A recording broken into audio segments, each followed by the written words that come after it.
하나 좀 글자를 많이 쓴 걸 제가 한번 뽑아봤는데, 지방 소멸과 농어촌 지역 위기 극복 대안으로 농어촌 기본소득이 절실하다.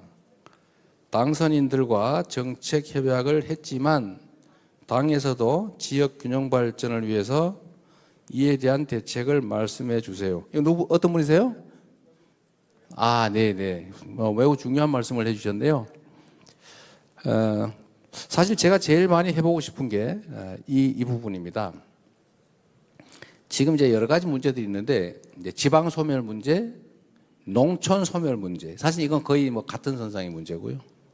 수도권 집중도 문제고, 소득 격차도 문제고, 특히 재생에너지 문제도 심각합니다. 근데 저는 지금 말씀드렸던 이 문제들을 한꺼번에 해결할 수 있는 방안이 있다고 생각해요. 정책은, 사실 우리 정책 자원은 매우 유한한데, 이 정책의 효과가 2중, 3중, 4중으로 나타날 수 있다면 가장 바람직한 것이죠. 그런데 저는 농어촌 기본소득, 여기에 재생에너지 산업까지 결합한 소위 햇빛연금, 바람연금 이런 방식의 농어촌 기본소득을 도입한다면 이 많은 문제, 지방 소멸 문제나 농촌 소멸 문제, 소득 격차 문제, 노후 문제, 이런 것들 동시에 해결할 수 있다고 봐요. 약간의 투자가 필요하긴 합니다. 제가 청산면이라고 경기도에서 가장 못 사는 지역, 그리고 어려운 지역이죠. 연천군에 그 중에서도 아주 어려운 청산면이라고 하는 데가 있는데, 제가 도지사를 퇴임하던 해에 농촌 기본소득을 시범 도입을 했습니다. 그 지역에. 네, 1인당 월 15만 원. 그리고 5년을 보장한다. 그리고 원칙적으로 5년을 연장한다. 원래는 기본소득은 평생 영원히 해야 되는 것이죠. 그래야 안심을 할 수 있잖아요. 그래서 어쨌든 시범적으로 이게 어느 정도 효과를 미치는가를 보기 위해서 시행을 했는데, 놀랍게도 계속 인구가 줄어들던 연천군 청산면이 인구가 증가로 돌아섰습니다. 그리고 더 신통한 것은 그 면 단위에 미용실이 생겼다고 합니다. 미용실이 생겼다고요. 이게 왜 그러냐면, 청산면에 농촌 기본소득을 지급하는데 그 해당 지역에서만 쓸 수 있는 지역화폐로 지급을 했기 때문에 서울 가서는 쓸 수가 없는 거예요. 그래서 그 동네에다 써야 됩니다. 그러니까 동네에 생태계가 조금씩 살아나기 시작한 거죠. 그 동네에서 돈을 써야 되니까. 그리고 4인 아이들 둘 데리고 부부가 살면 월 60만 원이 지급되는데 이게 적은 돈이 아닙니다. 그런데 실제로 예산 부담은 연간 경기도, 전에 걸 경기도가 부담했는데 6, 70억 정도에 불과했어요. 근데 경기도 예산이 상상 이상으로 많습니다.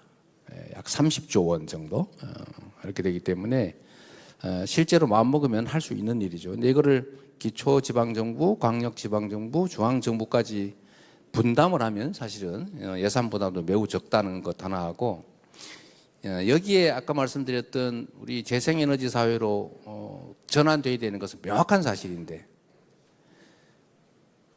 바람, 즉 이 자연력이죠. 바람, 햇볕 이런 것들을 활용해서 에너지를 대량 생산하는 시대로 지금 전환하고 있는데, 중앙정부에서 지금처럼 불황기 때 과거 산업화를 위한 고속도로 깔듯이 송배전망을 전국에다 쫙 깔아주면 산골 깊은 정말 골짜기 안에서도 햇볕 바람으로 전기를 생산해서 필요한 건 쓰고 나머지는 팔고, 이게 농사 짓는 것보다 훨씬 더 많이 남습니다. 해안 이런 데 말할 것도 없죠. 제가 자주 말씀드리는 것처럼 신안군처럼, 신안군을 일부 시행하고 있는데 신안군도 인구가 늘어나고 있다고 하잖아요. 정말 신통한 일인데, 다 인구가 줄어드는데 전남에서 유일하게, 전국에서 유일하게 군 단위 중에서 인구가 늘어나는 데가 신안군입니다. 태양광 발전 사업을 하면서 일부 지분을 지역 주민들한테 줘가지고 그 수익을 동네 주민들이 나눠 갖게 했는데, 동네 사람들에게 다 똑같이 지급하다 보니까 이사를 오는 사람들이 생기기 시작하더라고요. 그런데 너무 많이 와가지고 재정 부담이 되다 보니까 30대가 이사 오면 곧바로 지급하고 40대가 오면 1년 후에 지급하고 뭐 50대가 이상이 오면 3년 후에 지급한다나 뭐 이렇게 바뀌었다고 해요. 하여튼 중요한 거는 연간 250만 원 뭐 이런 정도를 가구당 지급한다는데도 그렇게 인구가 늘어나는 겁니다. 유출이 안 되는 거예요.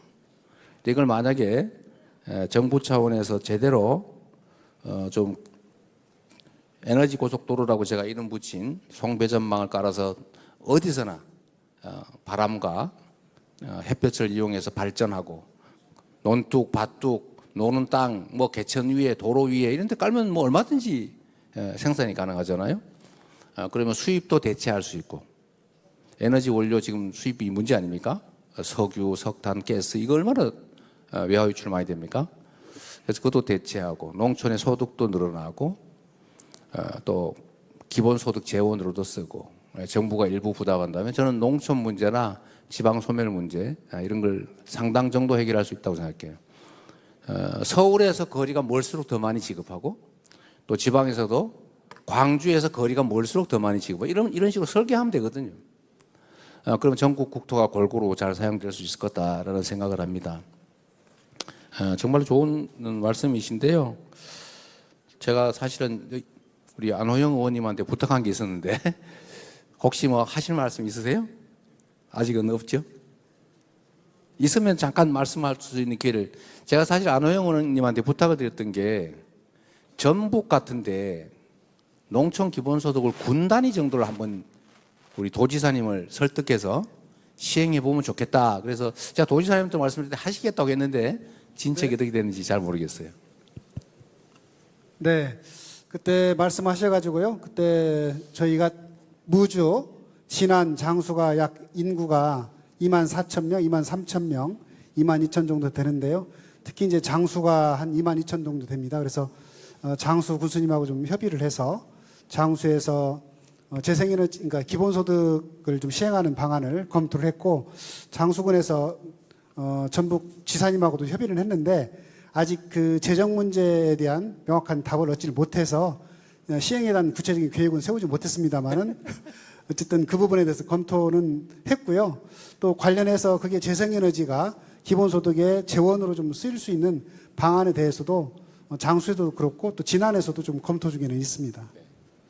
그래서 제가 이게 진짜 중요한 거는 우리는 말을 하면 이렇게 행동하고 있습니다.